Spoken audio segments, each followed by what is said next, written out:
Before we get started, let me share with you something that you're going to want to hear.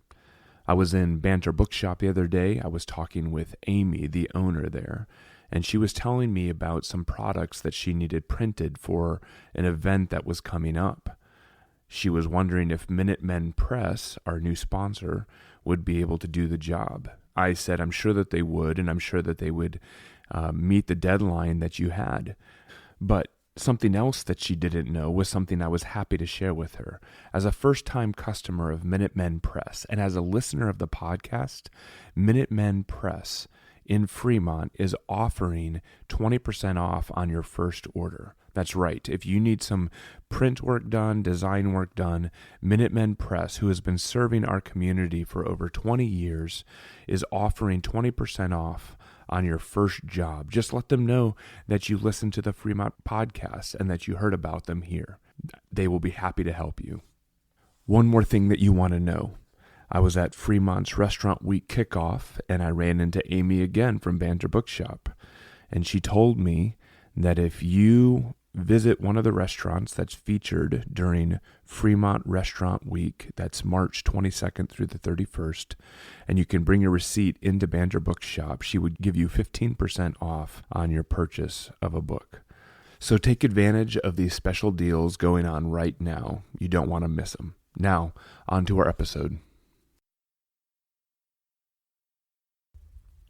Hello, this is Andrew. We have a bonus episode for you this week. We'll be back next week with our regular formatted show. This bonus episode is about a half an hour or so, and there are no ad breaks. So I would like to give a special thanks to all of our current sponsors: Petrocelli Homes, Banter Bookshop, and Minuteman Press. Really appreciate all of your financial support. If the listeners would like to financially support us, buymeacoffee.com/the Fremont Podcast/memberships. It's $1 a month. Anyway, you all came here for the episode, so here you go. Good morning, sir. How are you? I'm good. How are you? Good. You're Andrew, right? I'm Andrew. It's really nice to Ishan. meet you. Yeah. Nice to meet you, too. Yeah. Thanks for coming out and talking to me. Yeah, no problem. Can I get you to introduce yourself? My name is Ishan Gohel, and I'm an Eagle Scout with Troop 111 in Fremont, California.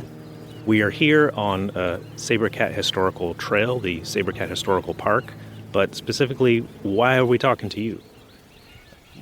Because I created this audio tour. Sabercat Creek is one of several streams within the 25 square mile Laguna Creek watershed that drains the foothills of the Diablo Range. As these creeks flow across flatter, lower ground in urban Fremont, they travel from natural, open channels to underground culverts and concrete-lined engineered channels.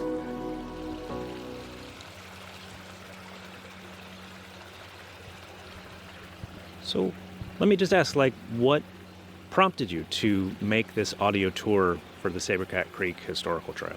I grew up living right across the street from the trail.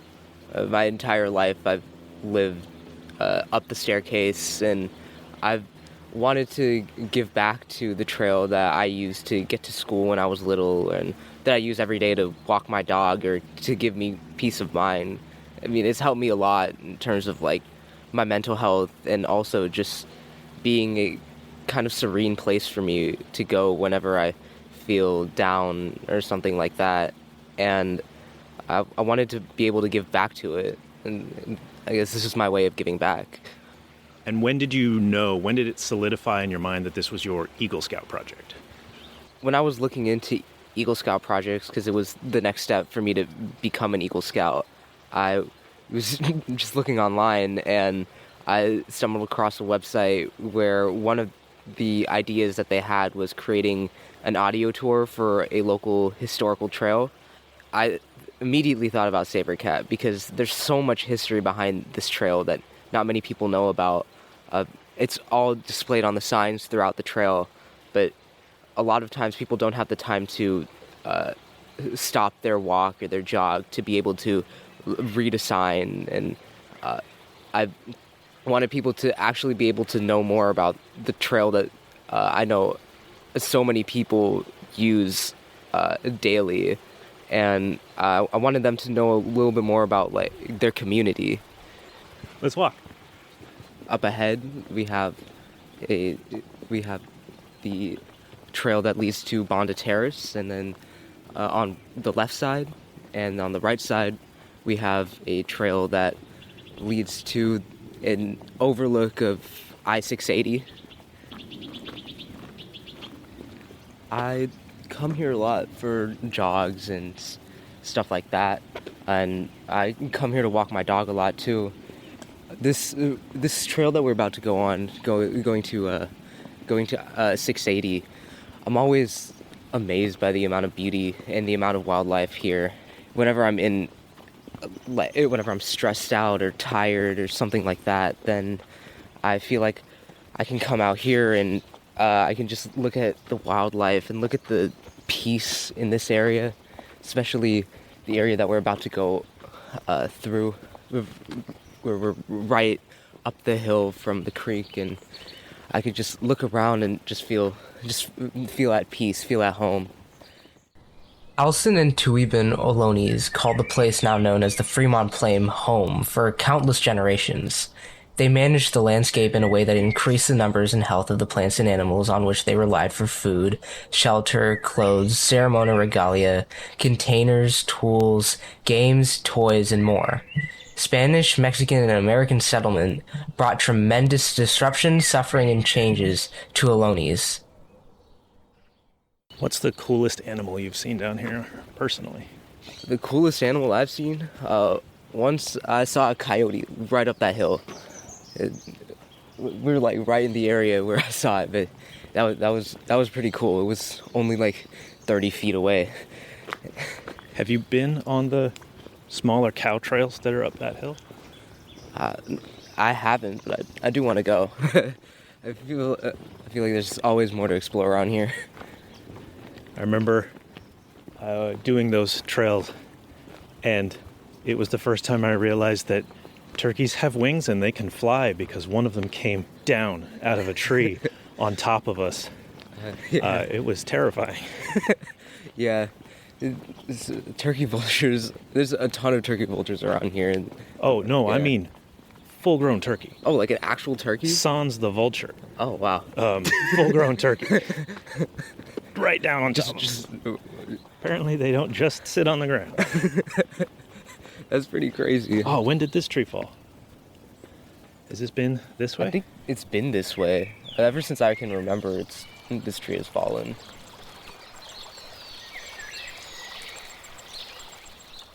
Amphibians such as the native Pacific tree frog rely on shade and habitat created by oaks, buckeyes, willows, and other riparian trees that grow near the creek. Migratory birds depend on the broad canopies of coast live oaks for shelter, including the versatile yellow-rumped warbler. These birds spend winter in streamside woodlands and other somewhat open areas such as this, all the way to Central America. Yeah, it's a really nice area, and I'm honestly really grateful to have been able to grow up around here, because I don't feel like in many areas you can go to a place right like 2 minutes down the street from you where you have this serene and beautiful trail where you could just, whenever I have friends over, I always take them on the trail, and they're always amazed by the amount of beauty that's just down the stairs from my house. Here's well, it's not exactly a plaque, but here's one of those signs that you mentioned earlier. This one says Short-Faced Bear Restoration Site, and I know that's not a historical placard, and it's just a name that we gave this place. But what are they doing to restore it? Do you know? This specific restoration site, I'm not entirely sure what they're trying to do to restore it, but there's multiple restoration sites throughout the trail where people are putting in effort to fix the issues in those specific areas, and I guess that's one of the restoration sites. Have you ever been down there? When I was little, I went down here with my friends. What'd you do? We were filming a a project for my history class, and one of the things was being in the trench, because it was a World War I history project, and we were just trying to find a place with a hill. It was a steep hill that we could just pretend like we're in a trench, so that we could film it like that, and with like Nerf guns, simulating like we were part of World War I, something like that for the project. And here's a real plaque with actual information. What is this place known for? I mean, I'm staring at it, but what is this Sabercat Creek Trail really, really known for? Well, the Sabercat Creek Trail is known for being in the area that some student paleontologists found sabercat tiger fossils, saber-toothed tiger fossils, and that's where the trail gets its name, Sabercat Trail, and it's honestly one of the most interesting parts of the trail. The Boy Paleontologists, a group of boys from Hayward, excavated fossils in the Bell Quarry from 1943 to 1959. Led by Wesley Gordon, the boys unearthed about 150,000 fossils from 58 species. The contribution of the Boy Paleontologists marked the beginning of an ongoing relationship between the local community and researchers that continues to this day, and helped preserve Sabercat Canyon as a park. So that kid looks about maybe 16, but that little guy is like 11. Yeah. In the picture. They're excavating a fossil in that, yeah. This used to be where the trail ended. Where are we about to enter? We're about to enter the dirt trail actually there's a few dirt trails that lead to the lookout point for 680, the 680 freeway, just down the trail. We've got choices. Which way do you want to go? And does it matter? I mean, it really doesn't matter. It'll all take you to the same place, but we can go left. Have you ever seen deer down here? I have. A lot, actually. There's a lot of deer that come around here. And usually when I see them, they're like pretty far out. What's the closest you've ever gotten to an animal anywhere? Here or otherwise? Besides your dog? It was actually here. There was a snake on the Laurel Glen entrance to Sabercat Trail, and I literally stepped over it and I didn't see it. But I was with my dad, and then my dad was like, "Look," and I was terrified because I thought that maybe I stepped on it or something, and I was like an inch away. That's the closest I've been to like a wild animal. Well, I can see the bay. It's a really good vantage point out here. During the Rancho Librian Age, California's coastline extended all the way to what are now the Farallon Islands. San Francisco Bay was an inland tool marsh full of wildlife. As soon as you come up that hill, the short hill that we just came up, as the listeners can probably tell, 680 makes its presence known. What is that thing they're building? So we were just walking along the official trail, and down the slope from us was a creek. We talked about that, but there are actually two creeks, and the other one's down there. That one is not an official place that you can go. It's off trail a little bit, and Boy Scouts teaches you to stay on trail, but an Eagle Scout indeed. It looks like there are some drainage pipes that perhaps go under the highway. Oh yeah, those go under the highway and then onto the other side. If you look at the intersection between Washington and Osgood, is that near the old pickle factory that's there? The ruins that are going to get turned into the Irvington BART station? Oh yeah, right around there. Urbanization and other landscape changes have taken their toll on the health of Sabercat Creek, causing erosion and bank failure that is bad for the creek and wildlife. Ongoing restoration continues to improve channel stability, water quality, and habitat. Oh, that's pretty. Let's look there.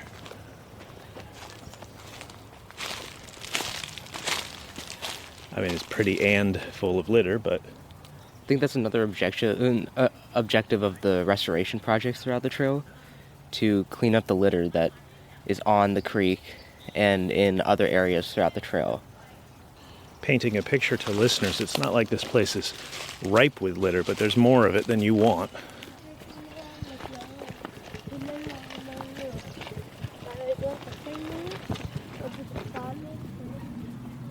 Oh, hey. Sabercat Creek Habitation Restoration Volunteer Work Days, a flyer from the city of Fremont. So if you're interested in doing some of the restoration, you can contact Sabrina, SIEBERT at Fremont.gov. That was double S at the beginning. Yeah. And Sabrina was actually really helpful throughout the entire project. She was the person I was working with the closest. She works with the city of Fremont, and she really did a lot to make sure that this project happened. She was really on board with it, and she came out to our work day and made sure that everyone was being safe, and she was a really big help throughout it all. So what did you have to go through? What were some of the requirements for putting up the post about your sign? Because producing the audio is one thing, but making something official down here is another. So tell me about that. So the first thing that I had to do was contact the city of Fremont and see who was in charge of this trail specifically.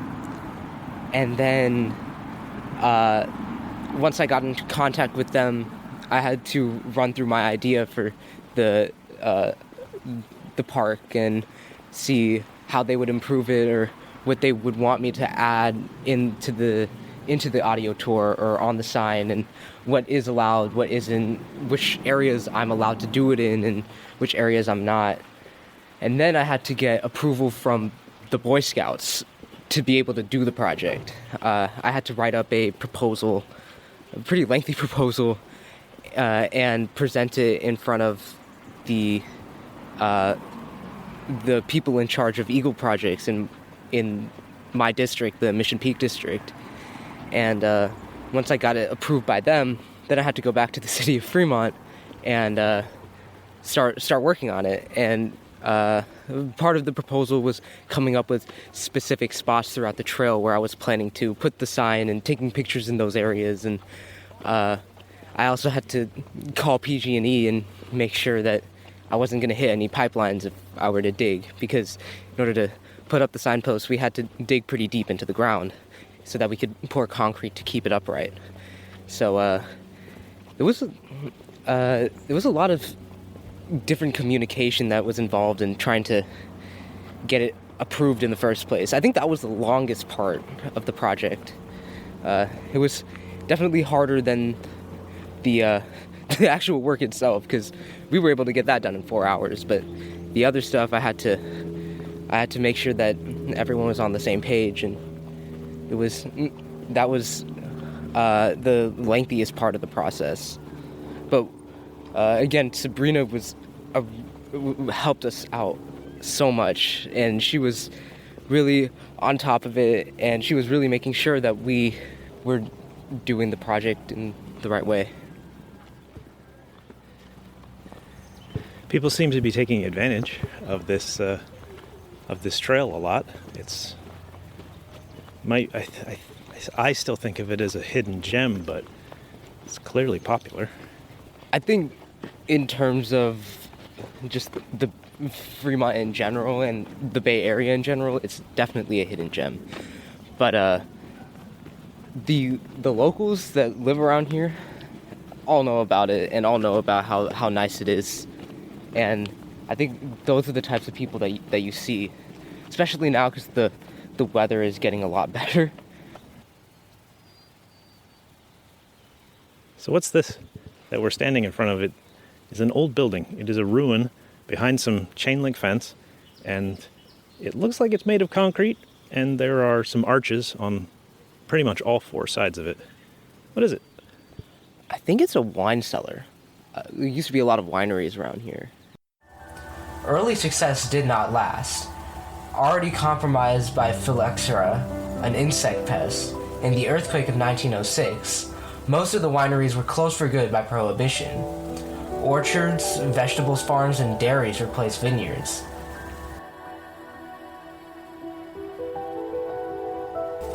The building foundation in front of you is the ruin of Paul and Louise DeVaux's wine storage building. The DeVaux vineyard was the fifth largest in the Washington Township at the turn of the 19th century. Without going through the chain link fence, because obviously that's not allowed. Let's go look. Okay. Yeah.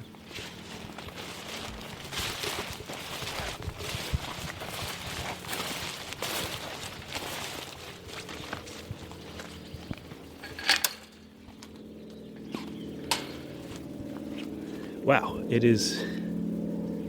I was not expecting that. It's a forest.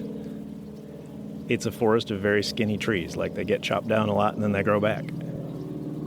Yeah, it definitely looks like a different kind of atmosphere than the rest of the trail. Yeah, it's a forest now. It honestly looks like an art installation piece, like a forest inside a building.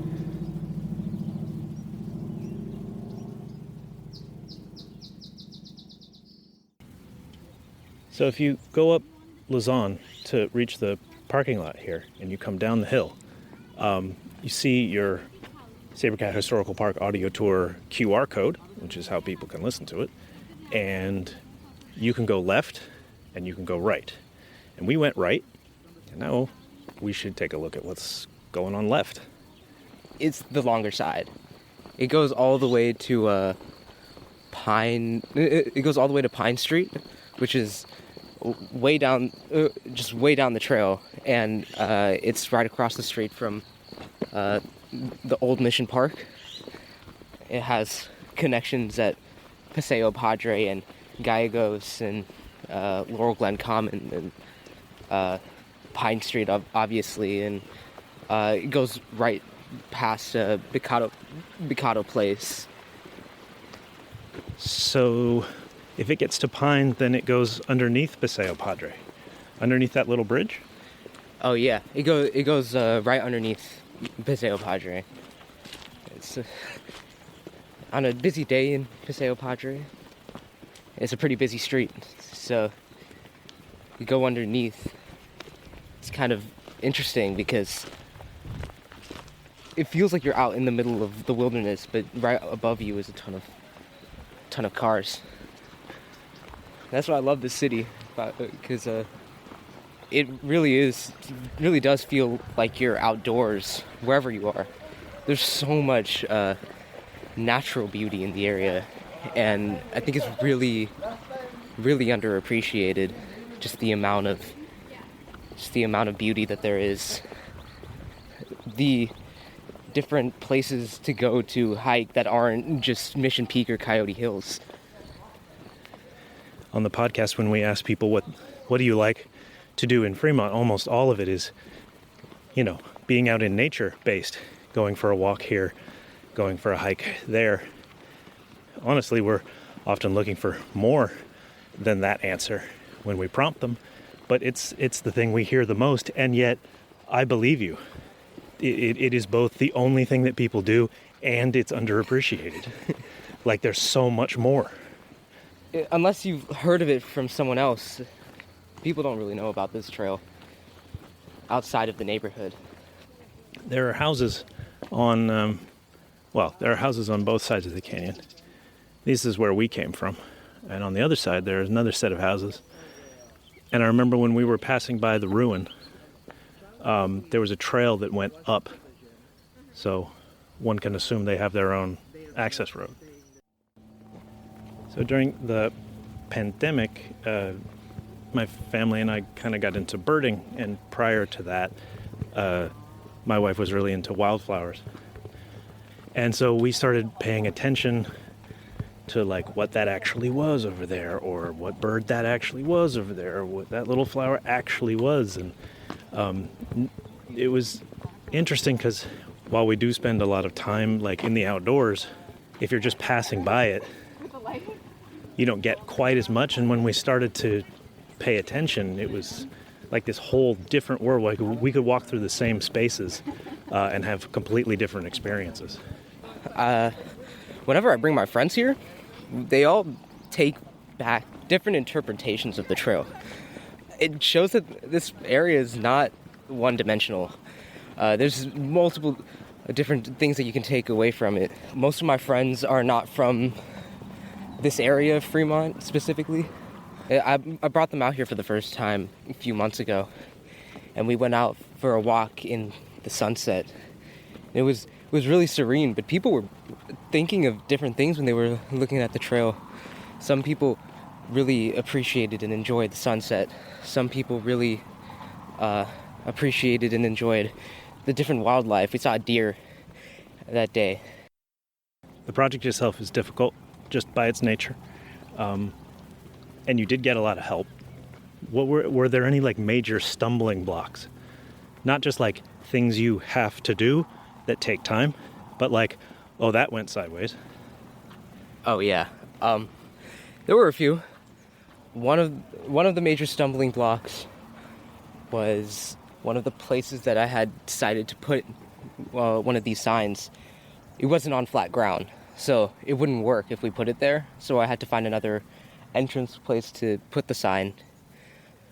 For the actual process of putting up the signs, the work day that I had with both members of my troop and even people who live in Fremont who wanted to come out and help out, we went over time, and I'm very grateful that everyone was able to stay, because we planned it out to take 4 hours, but it actually ended up taking around 6.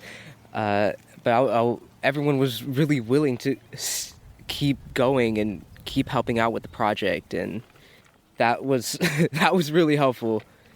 Another thing that came up was there used to be issues with trying to figure out a way that we could have the project accessible to everyone through like the website that we could use so that it could be accessible to everyone.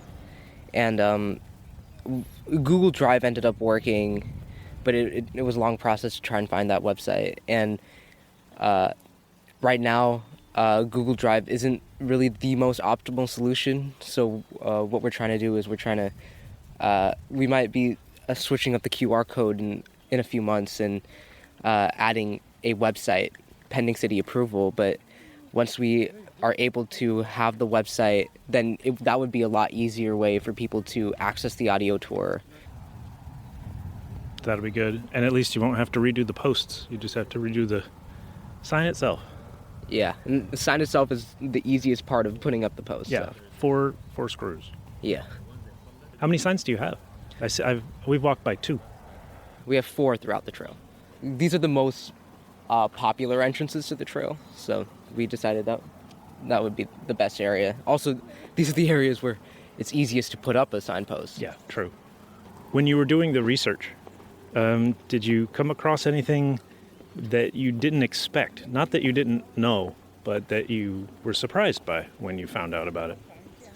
I knew that there were wineries in the area when I was researching about the project, when I was taking pictures of the signs and stuff like that so that I could put it into audio format. I knew that there were wineries. I just didn't know that there were that many wineries. My house used to be on a winery. And Do you know anybody because you met them down here, and even tangentially know them, just sort of like, oh, that guy, we always nod at each other? I think that's the dog owners. I know a lot of dog owners that walk the trail, and because I walk my dog and we kind of get along, because our dogs will just like sniff each other, and then we have a conversation. So there's people like that whenever I see them on the trail, I'll stop and say hi and have our dogs meet again. Top of the hill here near Lausanne, where the parking lot is, there used to be, just before the houses were put in to our left here, there was an entranceway and a gate. It was singularly the squeakiest gate in the history of mankind. That was there when I was in middle school. I I remember that gate being super squeaky.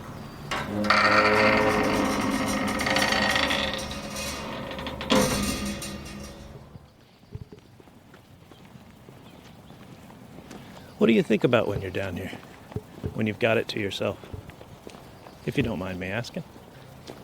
I kind of think about everything, just life in general. I think about my relationships with other people, and I think about just the future and everything that is going on in my life. Because I feel like we move so fast throughout the day. We don't really get the time to think, and whenever I'm down here, I just either just walk with the sounds of nature, or I put on music and I just think about everything that's going on in my life. And like recently, I'm a senior. I'm about to go to college, so I'm thinking a lot about what the future is going to hold for me, and how different things are going to be in just a matter of months.